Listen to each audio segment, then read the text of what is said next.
ରାତିକୁ ଡରନ୍ତି ଏହି ରାଜ୍ୟର ଲୋକ ଜାଣନ୍ତୁ ରହସ୍ୟ। ପୂର୍ଣ୍ଣିମା ପରି ହିନ୍ଦୁ ଧର୍ମ ଏବଂ ଜ୍ୟୋତିଷ ଶାସ୍ତ୍ରରେ ମଧ୍ୟ ଅମାବାସ୍ୟାର ଏକ ବିଶେଷ ସ୍ଥାନ ଅଛି। କିଛି ଅଞ୍ଚଳରେ ବିଶେଷ କରି ଉତ୍ତର ଭାରତରେ ଅମାବାସ୍ୟାର ସ୍ନାନ ଧ୍ୟାନ ଏବଂ ଶୁଭ କାର୍ଯ୍ୟ କରାଯାଏ।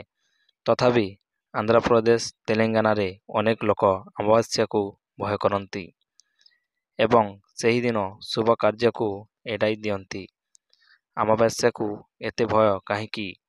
ସେହିଦିନ କ'ଣ ହୁଏ ଆସନ୍ତୁ ଏବେ ଏହାର ଆଧ୍ୟାତ୍ମିକ ଗୁରୁତ୍ୱ ଉପରେ ନଜର ପକାଇବା। ଅମାବାସ୍ୟା ଏପରି ଏକ ଦିନ ଯେତେବେଳେ ଚନ୍ଦ୍ର ସମ୍ପୂର୍ଣ୍ଣ ଦୃଶ୍ୟମାନ ହୁଏ ନାହିଁ। ପୃଥିବୀ ଉପରେ ଚନ୍ଦ୍ରର ପ୍ରାୟ କୌଣସି ପ୍ରଭାବ ନାହିଁ। ତେଲୁଗୁ ସଂସ୍କୃତିରେ ଅମାବାସ୍ୟାକୁ ଅଶୁଭ ଦିନ ବୋଲି ବିବେଚନା କରିବାରେ ଅନେକ କାରଣ ଅଛି। ଜ୍ୟୋତିଷ ଶାସ୍ତ୍ର ଅନୁସାରେ ଅମାବାସ୍ୟା ଚନ୍ଦ୍ର ଶକ୍ତି ବହୁତ କମ୍ ଥାଏ। ଚନ୍ଦ୍ର ମନ ଏବଂ ଭାବନାକୁ ପ୍ରଭାବିତ କରେ। ଏହାର ଶକ୍ତିରେ ଏହି ହ୍ରାସ ମନ ଏବଂ ଭାବନାରେ ଅସ୍ଥିରତା ବୃଦ୍ଧି କରିପାରେ। ଅମାବାସ୍ୟା ଏକ ନକାରାତ୍ମକ ଶକ୍ତି ଦ୍ୱାରା ପ୍ରଭାବିତ ହୁଏ। ବିଶ୍ୱାସ କରାଯାଏ ଯେ ଏହି ଦିନ ନକାରାତ୍ମକ ଶକ୍ତିର ପ୍ରଭାବ ଅଧିକ ଥାଏ। କିଛି ଅଦୃଶ୍ୟ ଶକ୍ତି ପ୍ରଭାବଶାଳୀ ବୋଲି ବିଶ୍ୱାସ ହେତୁ ଶୁଭ କାର୍ଯ୍ୟକଳାପକୁ ଏଡ଼ାଇ ଦିଆଯାଏ। ଶୁଭ କାର୍ଯ୍ୟ ପାଇଁ ଚନ୍ଦ୍ର ଏବଂ ତାରାମାନଙ୍କ ଶକ୍ତି ଆବଶ୍ୟକ।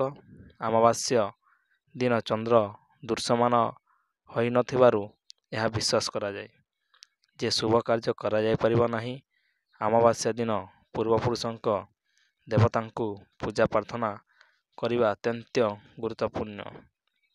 ଏହି ଦିନ ପୂର୍ବପୁରୁଷଙ୍କ ପୂଜା ପାଇଁ ଉତ୍ସର୍ଗୀକୃତ ତେଣୁ ଏହି ଦିନରେ କୌଣସି ଶୁଭ କାର୍ଯ୍ୟ କରାଯାଏ ନାହିଁ। ଜ୍ୟୋତିଷ ଏବଂ ଜ୍ୟୋତିଷ ବିଜ୍ଞାନ ଅନୁସାରେ ଚନ୍ଦ୍ରର କମ୍ ଶକ୍ତି କିଛି ଲୋକଙ୍କ ମଧ୍ୟରେ ଅନିଦ୍ରା ଚାପ ଏବଂ ଚିଡ଼ଚିଡ଼ି ଚାପ ଭଳି କୌଣସି ଲକ୍ଷଣକୁ ବୃଦ୍ଧି କରିପାରେ। ଏହି ବିଶ୍ୱାସ କରାଯାଏ ଯେ ଏହି ଦିନରେ ତର୍ପଣ ଏବଂ ଦାନ କରିବା ଦ୍ୱାରା ପୂର୍ବପୁରୁଷ ଦେବତାମାନଙ୍କୁ ଶକ୍ତି ମିଳିଥାଏ। ତେଣୁ ଏହି ଦିନଟି କେବଳ ଅମାବାସ୍ୟା ପୂଜା କିମ୍ବା ଶ୍ରାଦ୍ଧ ପୂଜା ପାଇଁ ବ୍ୟବହୃତ ହୁଏ।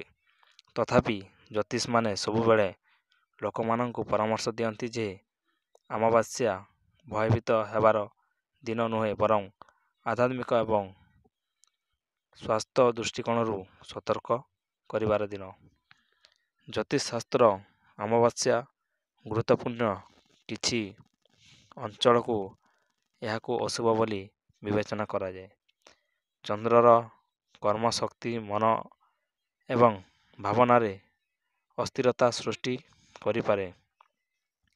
ନକାରାତ୍ମକ ଶକ୍ତିର ପ୍ରଭାବ ଏବଂ ଅଦୃଶ୍ୟ ଶକ୍ତି ଉପରେ ବିଶ୍ୱାସ ହେତୁ ଏହି ଦିନରେ ଶୁଭ କାର୍ଯ୍ୟ ଏଡ଼ାଇ ଦିଆଯାଇଥାଏ। ଅମାବାସ୍ୟା ହେଉଛି ପୂର୍ବପୁରୁଷଙ୍କ ପୂଜା ପ୍ରାର୍ଥନା ଏବଂ ଦାନ ପାଇଁ ଏକ ବିଶେଷ ଦିନ। ଏହା ଭୟରେ ଦିନ ଏବଂ ଆଧ୍ୟାତ୍ମିକ ସତର୍କତା ପାଇଁ